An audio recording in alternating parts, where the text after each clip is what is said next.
Nah, pemirsa biasanya memang kalau arus balik itu bukan cuman pemudik yang balik ya, tapi satu berangkat baliknya 10 gitu ya. Bawa ekor biasanya ya kan baliknya ya. Gitu. Karena mereka merasa Jakarta itu tempat yang bisa memperbaiki kehidupan mereka. Daripada adu ayam mendingan adu nasi. Adu nasi paling betul. Tapi memang Pramono Anung dan juga Rano Karno juga menyambut baik ya bagi mereka pendatang. Silahkan yang ingin datang. Ini kayaknya agak bertolak belakang ketika dulu saya nonton. Ini Rano Karno dulu nyari kerjaan aja susah. Sampai akhirnya Sarah yang terima. Nah itu nanti kan nanti kita akan tanyakan ya ke narasumber kita. Ya, ini sebetulnya apakah memang lapangan kerja kita tersedia, sedikit maksud saya sehingga susah dapat kerja, atau mental-mental pendatang barunya yang kurang keras gitu ya untuk mengadu nasib di Jakarta. Nanti akan disampaikan oleh narasumber kita. Saya perkenalkan dulu ada Bang Ciko Hakim, juru bicara Gubernur Jakarta. Selamat pagi Bang Ciko. Pagi Bang Ciko. Maaf lahir batin. Batin juga untuk pemirsa ya. Dan juga ada Mas Tantan Hermansyah, pengamat sosial perkotaan. Selamat pagi. Pagi. Maaf lahir batin. Gitu. Tapi sebelum kita berbicara dengan dua narasumber, tentunya kami juga akan ajak Anda pemirsa untuk melihat bagaimana situasi terkini di Stasiun Senen. Sudah ada rekan kami, Syahda Yostisa di sana. Selamat pagi, Syahda. Bagaimana kemudian sejauh ini Stasiun Senen menerima para pemudik yang datang hingga saat ini? Baik, selamat pagi Philip, Putri, dan juga pemirsa. Tepatnya memang masih dalam suasana lebaran, Stasiun Pasar Senen sendiri hingga di pukul sekarang saya mengabarkan masih relatif ramai para kedatangan yang ingin datang ke Jakarta, adapun juga para pemudik yang ingin bergerak keluar daerah. Situasi terkini masih ramai sekali, didominasi oleh keluarga yang memang ingin berangkat mudik, mayoritas juga, adapun juga kami meninjau kedatangan yang berasal dari beberapa daerah, khususnya dari Pulau Jawa. Nah, Philip, Putri, dan juga pemirsa, kalau kita berbicara soal data, menurut manajer Humas Kereta Api Daerah Operasional 1, ini sempat disebutkan bahwasannya akumulasi dari jumlah kedatangan penumpang terhitung dari 21 Maret sampai dengan 11 April nanti akan ada kedatangan di Jakarta ini sebanyak 698.000 orang, dan tentunya angka ini merupakan angka rata-rata yang mana nantinya masih dapat berubah sesuai dengan situasi dan kondisi pergerakan yang terjadi dari luar daerah juga menuju Jakarta. Sementara itu untuk informasi yang kami dapatkan untuk tanggal 3 ini kami belum mendapatkan informasi terbaru, tetapi berdasarkan data pada tanggal 2 kemarin kami mendapatkan informasi bahwasannya para warga Jakarta yang ingin melakukan mudik ini masih cukup banyak dan juga cukup besar. Karena memang total okupansi keberangkatan ini terhitung dari kereta api daerah operasional 1 mencapai 90%. Bahkan untuk di stasiun Pasar Senen sendiri ini mencapai 100%. Dan memang untuk keberangkatan ini masih ada sebanyak 25.000 masyarakat Jakarta yang akan pergi keluar daerah. Sementara itu per data hari kemarin tepatnya ada sebanyak 41.000 para pemudik yang sudah kembali ke Jakarta. Sementara demikian situasi terkini dari Stasiun Pasar Senen. Baik, terima kasih Syahda Yostisa atas laporannya langsung dari Stasiun Pasar Senen. Memang belum ada peningkatan yang signifikan begitu ya. Tapi Pak Pramono Anung dan Rano Karno juga sudah menyatakan bahwa ayo yang mau datang silahkan. Lantas langsung saya mau bertanya ke Bang Ciko, sesiap apa Kota Jakarta untuk menyambut para pendatang di tahun ini? Siap, nah siap dan harus siap. Nah, sebagai ibu kota, sebagai kota tertua di Indonesia ini, ya kan, yang tahun 2027 nanti akan 500 tahun atau 5 abad gitu. Jakarta ini kan selalu menjadi target urbanisasi, apalagi sejak tahun 1980-an sampai tahun 2000-an dan sampai hari ini bahkan gitu ya. Karena apa? Kesiapan infrastruktur, sosial, ada bantuan sosial yang berbeda dengan daerah-daerah lain, yang tambahan dari apa yang sudah diberikan oleh pusat dan lain-lain. Dan memang tempatnya mencari kesempatan gitu. Nah, Mas Pram sendiri ketika salah satu doorstop mengatakan bahwa saya sendiri orang Kediri, datang ke Jakarta mengadu nasib, ya kan, akhirnya jadi gubernur kan gitu ya. Nah, teman-teman di sini juga dalam ruangan ini, Putri juga ya, kan, salah gitu satunya ya, yang mengadu nasib daripada adu ayam kalau kata Putri. Kameramen juga, ya kan, hampir semua kan pendatang, gitu ya, datang ke sini mengadu nasib, tapi tentunya dengan keahlian. Nah, ini yang kita harapkan. Sebenarnya kalau terkait dengan operasi justisi itu udah berhenti sejak tahun 2018. Jadi yang ada adalah himbauan dan bagaimana pembinaan pada masyarakat yang yang mendatangi Jakarta, kemudian didata secara komprehensif terkait dengan usia, terkait dengan gender, terkait dengan kemampuan, dan yang penting punya tempat tinggal, dan yang penting punya data kependudukan dari daerah asal. Ya, itu dulu gitu. Nah, ke depan akan ada lagi penataan-penataan yang lebih baik lagi dari kami pihak Pemprov DKI Jakarta, termasuk dengan harus tinggal lebih dari 10 tahun untuk bisa menjadi penerima bansos yang dari DKI Jakarta. Nah gitu, hal-hal seperti itu kita lakukan, tapi kita tahu sendiri bahwa memang di dunia ini kan pertumbuhan ekonomi sedang melambat, average-nya 3, sekian% lah gitu kira-kira. Jadi kita juga harus nauin lah istilahnya ya, bahwa apalagi di Indonesia ini ya, dan kita juga bukan sistemnya bukan Republik Indonesia Serikat misalnya ya, yang tertutup terhadap daerah-daerah lain gitu. Jakarta memang selama ini selalu sering menjadi penopang untuk daerah lain, dan harus mulai terbuka juga untuk bisa menerima kedatangan mereka. Dan sebenarnya kan kita, kalau kita mau melihatnya dari sisi positif, jangan mengatakan itu beban. Kita menerima saudara-saudara kita dari luar daerah yang siap berkontribusi untuk kemajuan dan pembangunan Jakarta. Misalnya gitu ya. Kita harus mulai melakukan, karena mindset itu penting. Ya. Kalau mindsetnya positif, nanti dapatnya positif. Ya. Kalau mindsetnya negatif, kita akan dapatnya negatif. Jadi kata-kata beban mulailah kita hilangkan, dan kita berharap juga saudara-saudara kita dari daerah lain yang ingin mengadu nasib ke Jakarta juga siap. Karena nanti apa? Jangan sampai ketika hadir di sini, datang ke sini, kehidupannya malah lebih susah daripada mereka di kampung halamannya masing-masing. Itu aja sih. Gimana memastikan mereka siap punya keterampilan? Atau jangan-jangan mungkin sebagian pendatang ini yang penting datang dulu aja gitu? Kuncinya adalah pendataan. Nah, dan itu selalu menjadi masalah sosial terjadi di seluruh daerah di Indonesia, ya kan, tepat sasarannya bansos, tidak tepat sasarannya bantuan-bantuan lain, tidak tepat sasarannya A, B, C, D, E, F, G gitu ya, itu kan karena pendataannya nggak baik. Nah, pendataan ini paling penting, dan salah satu yang memang menjadi visi dan misi Pak Pramono Anung dan Pak Rano Karno sebagai gubernur dan wakil gubernur ketika masa kampanye adalah memperbaiki pendataan, ya, pendataan warga, pendataan pekerjaannya dan lain-lain, itu semua harus jelas dari mulai RT, RW ya, ada Dukcapil dan lain-lain, betul kita kerahkan. Kalau yang numpang kakak kan banyak tuh, banyak Jakarta juga. Yang satu kakak ini kan bisa terjadi karena ada kong kali kong. Nah ini juga harus kita minimalisir ya. Kita akan memberikan sanksi pada ketua RT, ketua RW, pihak kelurahan, kecamatan yang melakukan hal-hal seperti itu. Nah inilah intinya, pendataan dan pengawasan itu juga harus diperketat. Tapi selain pekerjaan tentunya juga tempat tinggal menjadi PR tersendiri untuk menyambut mereka yang akan datang ke Jakarta. Begitu. Nah jadi itu tadi. Tidak adanya operasi justisi bukan berarti tidak akan ada tadi sosialisasi, pembinaan, ada pertanyaan-pertanyaan pada pendatang baru. Ya, salah satu syaratnya adalah tempat tinggal, jaminan tempat tinggal, ya kan, jaminan kira-kira akan bekerja sebagai apa, ya kan, kemampuannya dan keahliannya apa, dan pendataan ini ada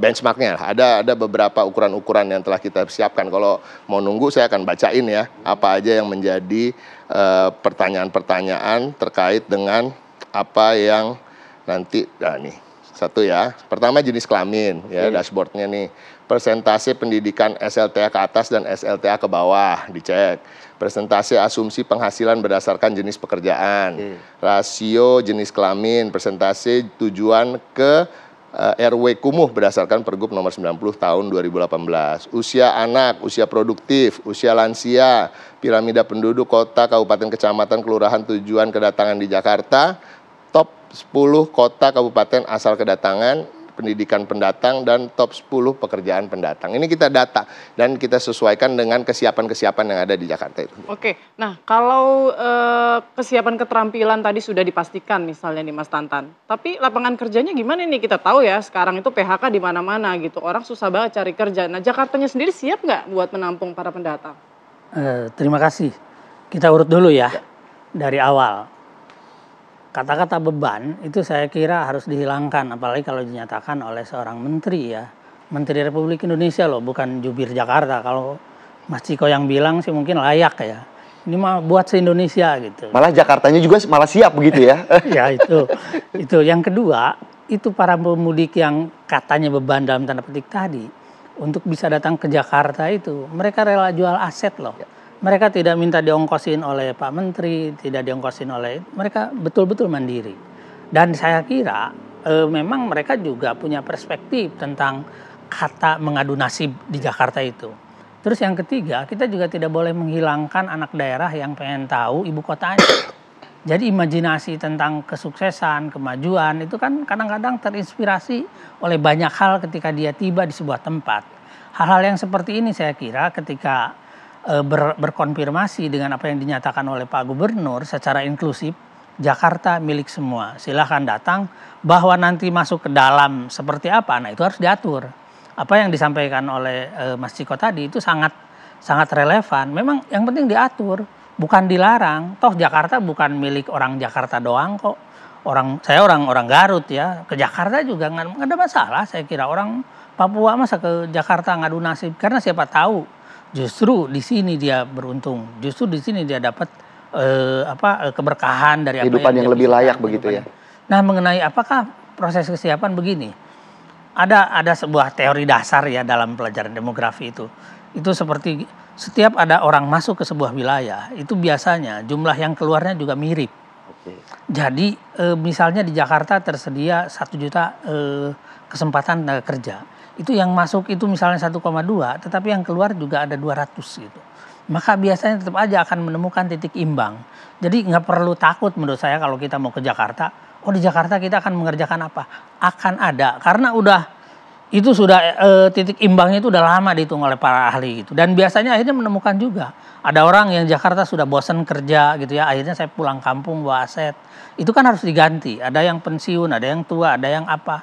Maka penting tadi data-data demografik mulai dari jenis kelamin, usia, keahlian, pendidikan, terus perkiraan dapat salary atau penghasilan itu memang sangat penting.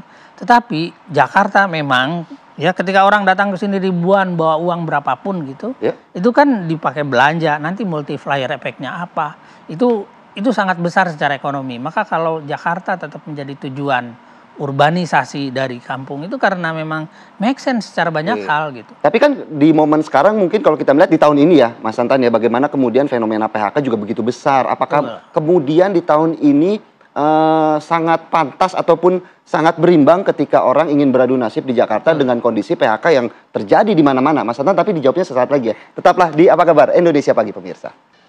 Selamat pagi pemirsa, kembali lagi di Apa Kabar Indonesia Pagi bersama saya Hilda Ramadanti, dan sekarang saya sedang berada di Terminal Bis Kampung Rambutan, Jakarta Selatan. Dan memang jika bisa kami gambarkan untuk situasi terkini untuk di Terminal Bis Kampung Rambutan ini sendiri masih belum terlihat adanya arus balik dari berbagai daerah seperti itu.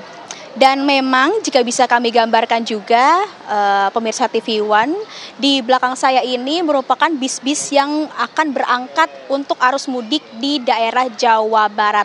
Namun memang hingga sampai saat ini bis-bis ini pun juga belum terlihat ada penumpang yang memang akan berangkat untuk arus mudik, dikarenakan memang arus mudik sudah terjadi pada hari Sabtu dan juga Minggu lalu seperti itu. Dan memang nantinya untuk puncak arus mudik ini, untuk puncak arus balik ini sendiri nantinya akan diprediksi sekitar tanggal 5 hingga 6 April, yang dimana hari itu merupakan hari Sabtu dan juga hari Minggu.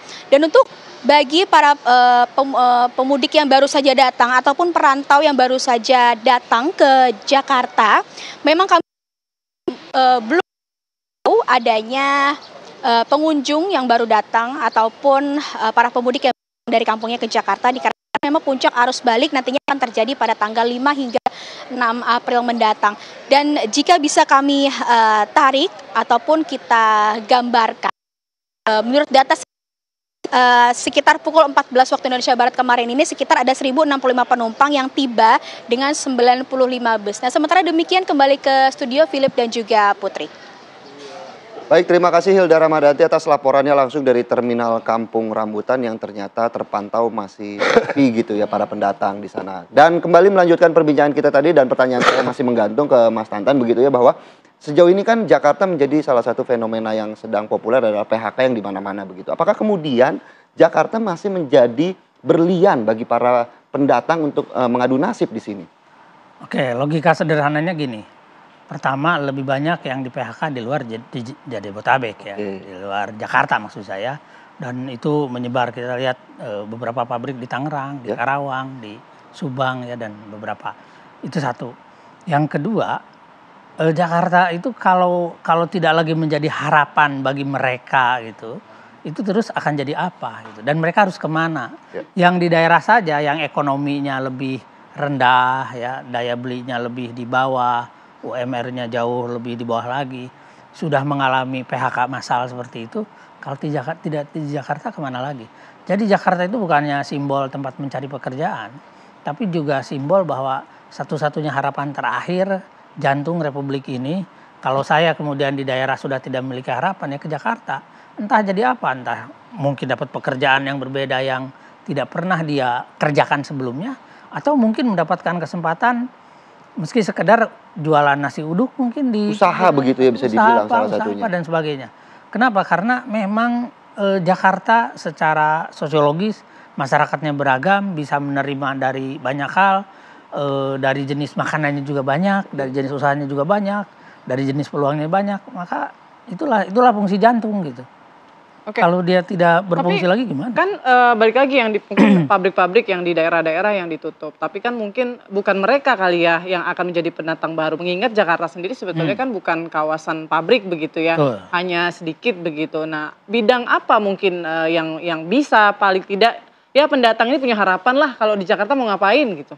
Kebanyakan yang bakal tumbuh itu tentu saja bidang jasa pelayanan. Dan kita bisa melihat juga sekarang diversifikasi pekerjaan itu makin beragam. Dari hal yang dulunya tidak jadi uang gitu, sekarang bisa jadi uang. Teman saya kerjaannya dia punya bonsai. Lama-lama dia jadi perawat bonsai undangan di beberapa apartemen, dia megang beberapa apartemen. Dan akhirnya bonsai dia terabaikan, hanya sibuk ngawasin. Itu pekerjaan yang tidak pernah kita bayangkan sebelumnya. Dan ada banyak lagi jenis pekerjaan yang bisa tumbuh. Jadi semakin orang ngumpul di sebuah tempat, naturnya memang nanti akan tumbuh juga pekerjaan-pekerjaan. Tapi perkembangan teknologi juga kan menjadi alasan efisiensi juga di Jakarta. Sekarang beberapa online, apa-apa online misalnya. Apalagi sekarang udah ada AI, mungkin ke depan akan ada robot misalnya begitu kan? Betul. Ya seperti itu juga memang mendistruksi ya beberapa hal. Tetapi ada banyak hal juga yang tidak bisa digantikan oleh AI, seperti ya pekerjaan tadi merawat tanaman kan nggak bisa. Terus mijat langsung itu kan nggak bisa. Tapi maksudnya lapangan kerjanya ke depan ini apakah semakin lebar atau sama saja atau bahkan menyempit dengan perkembangan zaman saat ini? Gitu. Jadi kalau konsep GETS itu ada namanya involusi pekerjaan. Jadi ruangnya tetap, tetapi jenis di dalamnya itu makin beragam.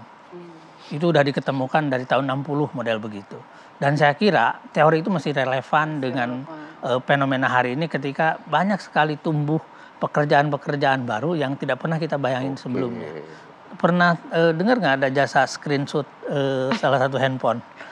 Yang kalau nggak salah ada juga yang jasa foto juga ada ya? Betul, gitu. Jadi hal-hal yang dulu. Iya, kayak Philip kalau siaran kan di screenshot. Jasa pasangan juga ada sih biasanya seperti itu. Jasa pasangan pun, mau nggak? Ini single tapi ya. Ini jangan mengarah. Oke, mungkin saya ke Mas Ciko. Bagaimana kemudian menghadapi Jakarta perubahan-perubahan tadi yang dibilang Mas Tantan bahwa orang datang ke Jakarta bukan lagi pengen bekerja, tapi mungkin salah satunya adalah pengusaha, menjadi usaha begitu. Betul, dan umumnya kan UMKM gitu ya. Dan ini sangat ada kesempatan untuk melakukan itu. Apalagi terkait dengan program-program Pak Gubernur dan Pak Wakil Gubernur.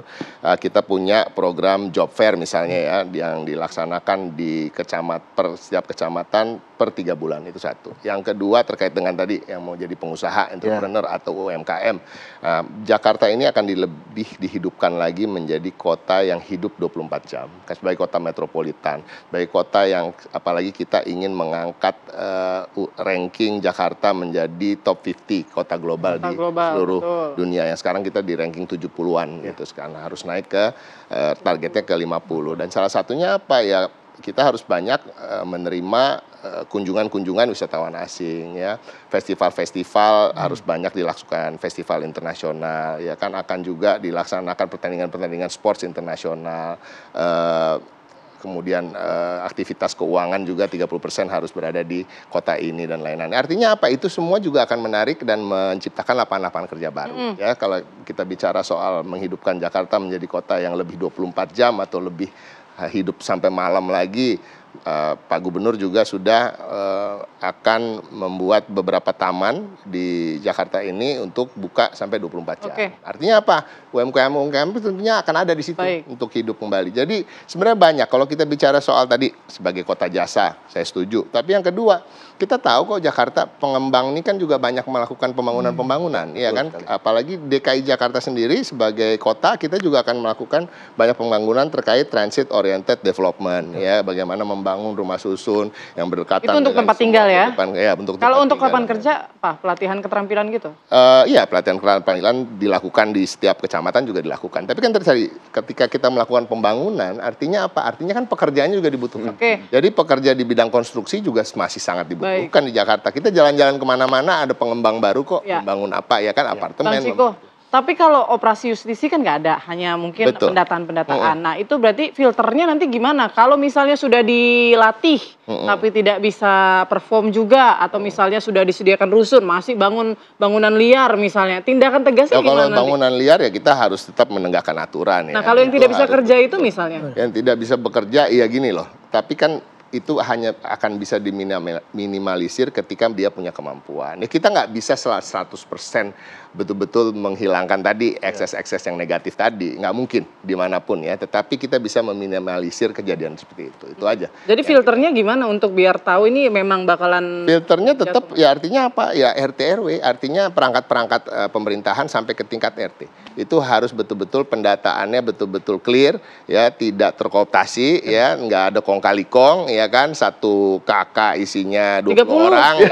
20 orang bahkan. Atau satu kakak 11-an gitu kan. Artinya kembali lagi ke soal pendataan. Ya, betul. Artinya kita berusaha mencapai kesempurnaan lah terkait pendataan, walaupun tidak akan bisa. Kalau dari penjelasan Bang Ciko sih kayaknya Jakarta harusnya siap ya. Menampung, prediksinya kan 10 sampai 15 ribu pendatang yang siap berkontribusi untuk memberikan hal yang positif bagi kota Jakarta. Terima kasih Bang Ciko dan juga Mas Tantan untuk waktu dan evaluasinya pagi hari ini. Bagaimana menghadapi arus balik Lebaran di tahun ini begitu.